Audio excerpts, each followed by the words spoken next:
আসসালামু আলাইকুম। Great one নিউজের আন্তর্জাতিক সংবাদে আপনাদের স্বাগতম। শুরুতেই জানিয়ে দিচ্ছি আজকের প্রধান সংবাদ শিরোনামগুলো। ইরান বলছে লেবাননে হামলা বন্ধ না হলে 24 ঘন্টার মধ্যে সরাসরি পদক্ষেপ নেবে তারা। উত্তর কোরিয়ার ক্ষেপণাস্ত্র নিক্ষেপ, দক্ষিণ কোরিয়া যুক্তরাষ্ট্র আতঙ্ক বাড়ছে, বড় উত্তেজনার আশঙ্কা। এরদোগানের কড়া হুঁশিয়ারি, মুসলিম দেশে আঘাত হলে চুপ থাকবে না তুরস্ক, সরাসরি পদক্ষেপের ইঙ্গিত।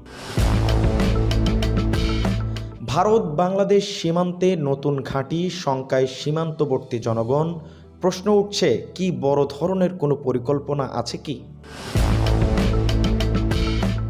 এবং সর্বশেষ জানিয়ে দেব, সুদানে আরএসএফ পালাচ্ছে, কিছু এলাকায় শান্তির ছোঁয়া, সাধারণ মানুষ আশা করছে রক্ষা ও পুনর্বাসনের। এতক্ষণ শুনছিলেন সংবাদ শিরোনাম, এবারে শুনবেন বিস্তারিত। কয়েক সপ্তাহ ধরে লেবানন সীমানায় চলমান ইসরায়েলি বিমান ও ক্ষেপণাস্ত্র হামলায় সাধারণ মানুষ নিহত ও অবকাঠামো ধ্বংস হওয়ার তেহরানের ধৈর্যের বাঁধ বেঁচে নেই। এমন ইঙ্গিত দিয়ে সম্প্রতি রাষ্ট্রীয় পর্যায়ে ঘোষণা দিয়েছেন ইরানের সর্বোচ্চ নেতা আয়াতুল্লাহ আলী খামেনি। তিনি বলেছেন, যদি আগামী 24 ঘন্টার মধ্যে ইসরায়েল লেবাননে হামলা বন্ধ না করে তাহলে ইরান সরাসরি সামরিক পদক্ষেপ নেবে।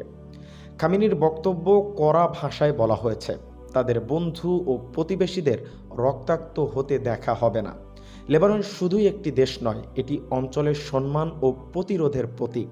এই ঘোষণার পরে তেহরানের দুই পাশে রেভলিউশনারি গার্ড এবং সামরিক ইউনিটগুলোকে সর্বোচ্চ সতর্কতায় আনা হয়েছে। বেশ কিছু ক্ষেপণাস্ত্র সীমান্ত থেকে মোতায়েনের খবর পাওয়া গেছে। ইসরায়েল এই বক্তব্যের আনুষ্ঠানিক প্রতিক্রিয়া জানায়নি, তবে তাদের প্রতিরক্ষা বিভাগ বলছে দেশের সুরক্ষার জন্য প্রয়োজনীয় সব পদক্ষেপ নেওয়া হবে। লেবাননের বহু শহরে বিদ্যুৎ ও যোগাযোগ বিপর্যস্ত, হাসপাতালগুলোতে আহত রোগীর ভিড় এবং প্রতিরোধ সংঘাতগুলি তাদের অবস্থান শক্ত করেছে। বিশেষজ্ঞরা সতর্ক করে বলছেন, ইরান ও ইসরায়েলের মধ্যে সরাসরি সংঘাত শুরু হলে মধ্যপ্রাচ্য জুড়ে বিস্তার করতে পারে এবং বৃহত্তর কূটনৈতিক, সামরিক ও মানবিক প্রভাব ফেলতে পারে। জাতিসংঘ ও বিভিন্ন দেশ পরিস্থিতি পর্যবেক্ষণ করছেন। আপাতত পুরো অঞ্চল আতঙ্ক ও অনিশ্চয়তায় তাকিয়ে আছে। আগামী 24 ঘন্টা যে কোনো সিদ্ধান্ত লেবাননকে কেন্দ্র করে ইতিহাস পরিবর্তন করতে পারে। পরিস্থিতি অস্থির। বিশ্ব এখন তেহরান ও তেল আবিবের প্রতি তাকিয়ে আছেন। আশা করি ভালো কূটনৈতিক চেষ্টায় উত্তেজনা নিবারণ হবে। আজ ভোরে পিয়ংইয়ং থেকে ক্ষেপণাস্ত্র উৎক্ষেপণের ঘটনায় উত্তেজনা আবারও বেড়ে গেছে। দক্ষিণ কোরিয়া জানিয়েছে এটি শর্ট রেঞ্জ ব্যালিস্টিক মিসাইল উৎক্ষেপণ করা হয়েছে, যা পূর্ব উপ অঞ্চল দিয়ে সমুদ্রে গিয়ে পড়েছে। মূল ভূখণ্ডে আঘাত না পেলেও এর পরিমাণ ও রেঞ্জ নিয়ে উদ্বেগ দেখা দিয়েছে। যুদ্ধ বাণিজ্য ভিত্তিক নয়, তবে এটি স্পষ্টতই একটি শক্তি প্রদর্শন ও রাজনৈতিক বার্তা ছড়ানোর কৌশল হতে পারে। দক্ষিণ কোরিয়া ও যুক্তরাষ্ট্র দ্রুত সমন্বয় শুরু করেছে। জাপানও সতর্ক অবস্থানে এসেছে। জাতিসংঘের মহাসচিব উদ্বেগ প্রকাশ করে এই ধরনের কর্মকাণ্ড বন্ধের আহ্বান জানিয়েছেন। বিশ্লেষকরা বলছেন, সাম্প্রতিক সময়ে ক্ষেপণাস্ত্র উৎক্ষেপণ বাড়িয়েছে, যা কেবল অস্ত্র পরীক্ষা নয় বরং কূটনৈতিক চাপও তৈরি করছে। এখন প্রশ্ন হচ্ছে, পিয়ংইয়ং পরবর্তী কী পদক্ষেপ নেবে? স্থানীয় জনগণ উদ্বিগ্ন। অঞ্চলটির স্থিতিশীলতা এখন ঝুঁকির মুখে।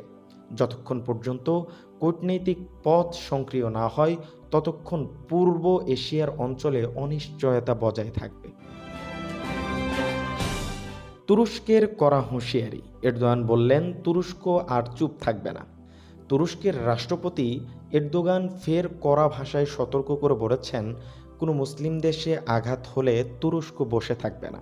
তিনি আরও জানান, অনেকবার ইসরায়েলকে সতর্ক করা হয়েছে, এবার ধৈর্যের শেষ সীমা ছুঁয়ে গেছে। এরদোয়ানের এই ঘোষণা আন্তর্জাতিক মহলে চাঞ্চল্য সৃষ্টি করেছে এবং বিশ্লেষকরা জিজ্ঞাসা করছেন, তুরস্ক কি সে কথায় সীমাবদ্ধ থাকবে নাকি বাস্তবে সামরিক পদক্ষেপ গ্রহণ করবে? গত কয়েক মাসে তুরস্ক কূটনৈতিক প্রতিবাদ করেছে। এবার কণ্ঠে কড়া সুর, যে সুর বিশ্বের একটি বড় রাজনৈতিক সংকেত। আন্তর্জাতিক শক্তিগুলো যত্ন নিয়ে পরিস্থিতি দেখছে, কেউই চাইছে না অঞ্চল জুড়ে নতুন সংঘাত শুরু হোক। তুর্কি জনগণের মধ্যে এই বক্তব্য সমর্থনও পাচ্ছে, তবে অনেকেই শান্তিপূর্ণ পথে সমস্যার সমাধানের পক্ষে। এরদোয়ানের ঘোষণা ঘিরে কূটনৈতিক চাপ বাড়ছে।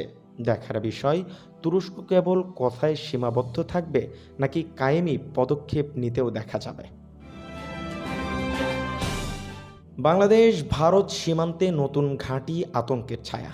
সীমান্তবর্তী এলাকাগুলোতে হঠাৎ নতুন নতুন সেনা ঘাঁটি নির্মাণ এবং অচেনা আলোকসজ্জা, ভারী যানবাহন দেখা স্থানীয় মানুষের মনে ভয় দেখা দিয়েছে। সামাজিক যোগাযোগ মাধ্যমে ছড়িয়ে পড়া একটি ভিডিও, যেখানে সীমান্তে অস্বাভাবিক আলো ও কার্যক্রম দেখা গিয়েছে, তারপরে আতঙ্ক আরও বাড়ে। স্থানীয়রা প্রশ্ন করছে, এই ঘটনাগুলো কি কেবল প্রতিরক্ষার জন্য নাকি বড় রাজনৈতিক বা সামরিক পরিকল্পনার সংকেত? সরকারি পক্ষ থেকে আপাতত শান্তিকর বার্তা দেওয়া হয়েছে, সীমান্তরক্ষী টাইল বেড়েছে এবং বলা হচ্ছে পরিস্থিতি নিয়ন্ত্রণে। তবু সীমান্তবর্তী গ্রামগুলোতে জীবনে অনিশ্চয়তা বাড়ছে। দোকানপাটগুলো বন্ধ, বাজারে লোক কম, অনেক পরিবার সাময়িকভাবে চলে যাচ্ছে আত্মীয়দের বাড়িতে। বিশেষজ্ঞরা মনে করেন, সীমান্ত ঘাঁটি নির্মাণের পাশাপাশি ভূরাজনৈতিক মহড়া, সংকেত আদান প্রদান এবং শক্তির ভারসাম্যও কাজ করে। স্থানীয়দের মনে প্রশ্ন অদ্ভুত, এই ঘাঁটিগুলো কি শুধুই প্রতিরক্ষা নাকি অন্য কোনো ইঙ্গিত দিচ্ছে? সময় সবকিছু বলবে।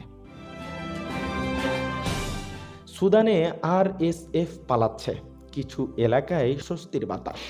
সুদানে দীর্ঘদিন ধরে ভয়াবহ কালবেলা ছিল আরএসএফের হাতে। গ্রাম জ্বালানো, নাস্তিক গণহত্যা, অগণিত মানুষ নিঃস্ব। এইসবের বিরুদ্ধে সরকারি বাহিনী ও প্রতিরোধ গোষ্ঠীগুলো মিলিত হয়ে প্রতিরোধ শুরু করেছে। জানানো হয়েছে, আরএসএফের সদস্য পালাতে শুরু করেছে। বহু এলাকায় সরকারি বাহিনী ও স্থানীয় সংহতি অঞ্চলগুলোতে পুনরায় নিয়ন্ত্রণ করছে। অনেক শহর ধীরে ধীরে স্বাভাবিক জীবনে ফিরে আসছে। মানুষ পুনর্বাসনের আশা দেখছে। আন্তর্জাতিক সম্প্রদায় মানবাধিকার লঙ্ঘনের দায়ে আরএসএফকে লক্ষ্য করে আফগানিস্তান, ইউক্রেন সতর্ক করে যেই সকল হত্যাকারীদের আশ্রয় দিলে কঠোর পদক্ষেপ হবে, এখন ন্যায়ের চেষ্টা করছে। ক্ষতিগ্রস্তদের পুনর্বাসন, আহতদের চিকিৎসা ও ন্যায়ের প্রতিষ্ঠা। আরএসএফের পালানো শুরু হওয়া মানে না যে সব কষ্ট এক রাতেই মিটে যাবে, তবু এটি শান্তির একটি শুরুর বার্তা এবং গুরুত্বপূর্ণ পদক্ষেপও হতে পারে। প্রিয় দর্শক মণ্ডলী, এই ছিল আজকের আন্তর্জাতিক হেডলাইন এবং বিস্তারিত রিপোর্ট। ইরান লেবানন টানাপোড়েন, কোরিয়ায় উদ্দীপনের ক্ষেপণাস্ত্র উদ্বেগ, তুরস্কের কড়া ঘোষণা, ভারত বাংলাদেশ সীমান্তে নতুন ঘাঁটির আশঙ্কা এবং সুদানে কিছুটা শান্তির আলোর বাতাস। নিত্য নতুন তথ্য ও বিশ্লেষণের জন্য আমাদের চ্যানেলের সাথেই থাকুন। ধন্যবাদ। নিরাপদ থাকুন, সচেতন থাকুন। আসসালামু আলাইকুম।